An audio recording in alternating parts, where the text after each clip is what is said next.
बहुजन calendar पर भारी छूट। सिर्फ 300 रुपए में 10 कैलेंडर की बुकिंग करिए। संपर्क करिए 9711 666 056 पर। मानवाधिकार और लोकतंत्र कार्यकर्ता एनडी पंचोली को समाज को बेहतर बनाने के उनके कामों के लिए लाइफ टाइम डेडिकेशन अवार्ड से सम्मानित किया गया। श्री पंचोली को यह सम्मान 5 अप्रैल को दिल्ली के प्रेस क्लब में आयोजित एक भव्य कार्यक्रम में दिया गया।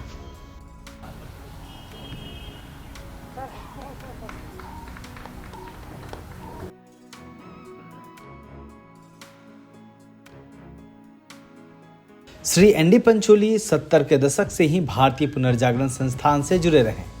इसके साथ ही श्री पंचोली PUCL यानी people's union for civil liberties के संस्थापक सदस्य भी रहे। इस दौरान 1976 से 1980 तक वह PUCL दिल्ली के महासचिव रहे।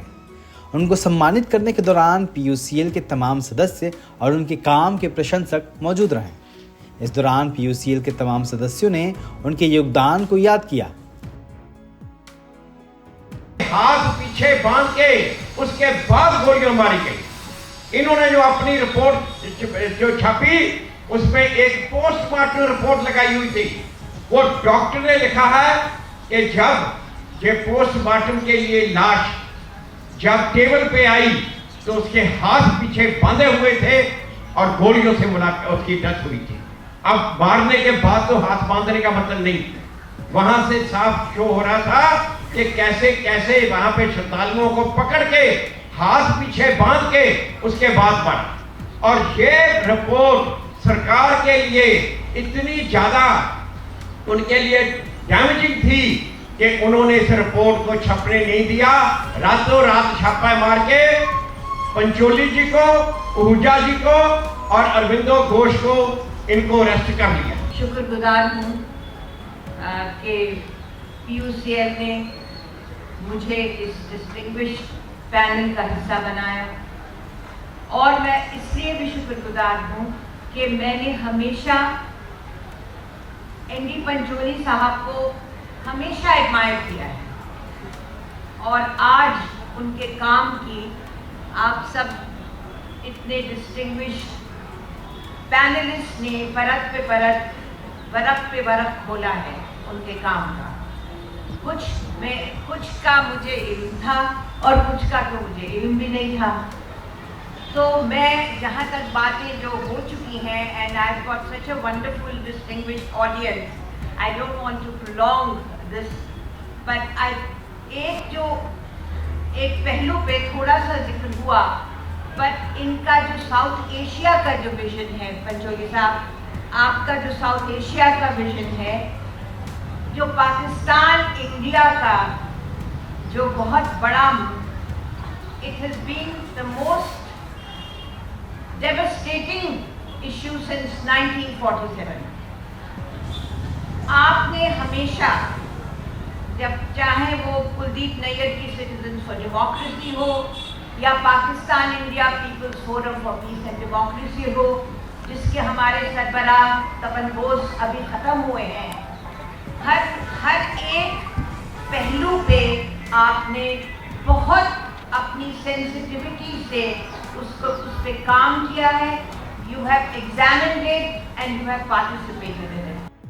सन 1973 में जब सिटीजन्स फॉर डेमोक्रेसी को बनाने के बारे में तारकुंडे जी ने सोचा और काफी सारे गांधीयन इंस्टीट्यूट्स के साथ उन्होंने संपर्क किया, तो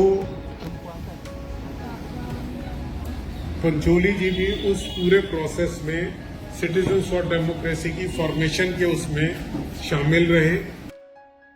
एनडी पंचोली की प्रसिद्धि उनकी कई तथ्यपूर्ण और खोजी रिपोर्टों के लिए है। उन्होंने खास तौर पर दिल्ली में सिखों के नरसंहार, पंजाब और कश्मीर में नागरिक स्वतंत्रताओं का उल्लंघन आदि की रिपोर्टिंग की, जिसका जिक्र आज तक होता है। 1985 में वह एक फैक्ट फाइंडिंग टीम के सदस्य थे और पंजाब में उत्पीड़न के मामले में जो रिपोर्ट हुई थी उसके सहलेखक भी थे।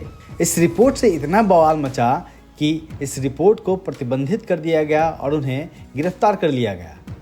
इसके अलावा उन्होंने 1990 में कश्मीर पर उस समय तथ्यात्मक रिपोर्ट की जब पूरी कश्मीर घाटी में लॉकडाउन था। उनके सम्मान समारोह के दौरान उनके साथियों ने उनके इन महत्वपूर्ण योगदानों को याद किया।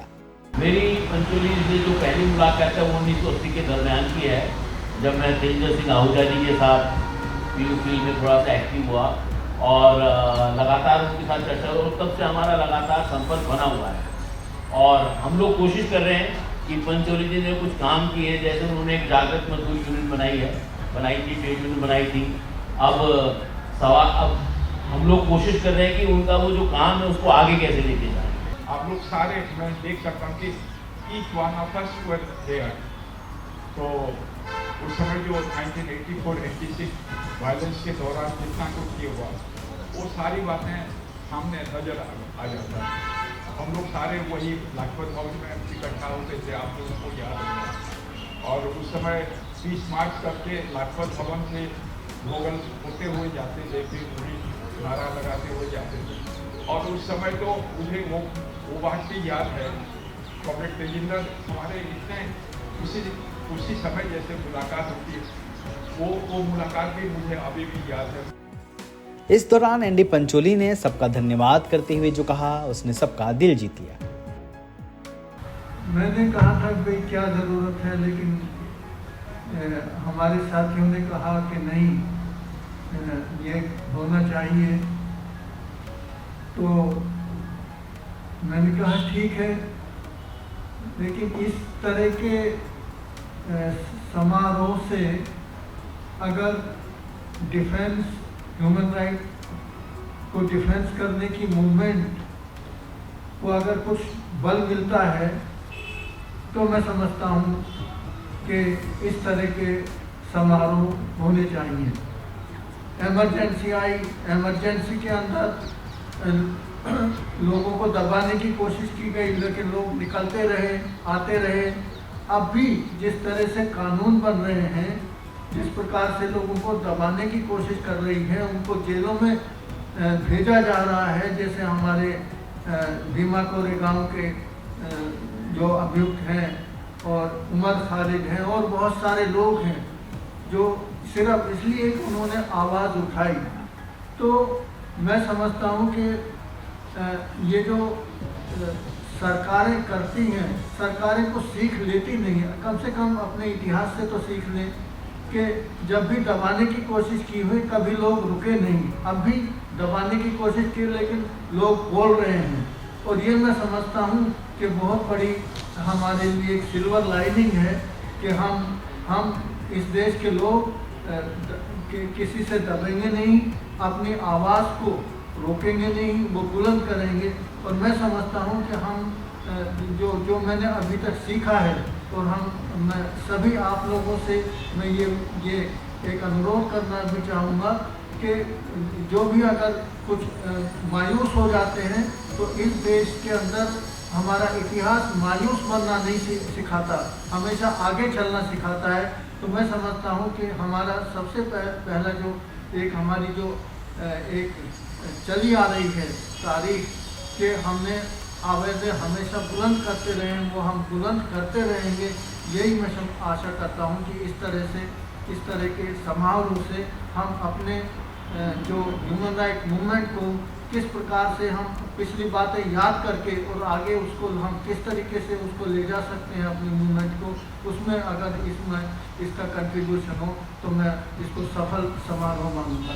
आज के वक्त में जब तमाम मानवाधिकार संस्थाएं देश में लोकतंत्र बचाने को लेकर चिंतित है, ऐसे में एनडी पंचोली जैसे मानवाधिकार और लोकतंत्र समर्थक दिग्गजों को सम्मानित करना यह उम्मीद जगाता है कि सत्ता चाहे जितनी तनाशाह हो जाए, लोकतंत्र की मशाल जलाए रखने वाले लोग भी कम नहीं हैं। ब्यूरो रिपोर्ट, दलित दस्तक।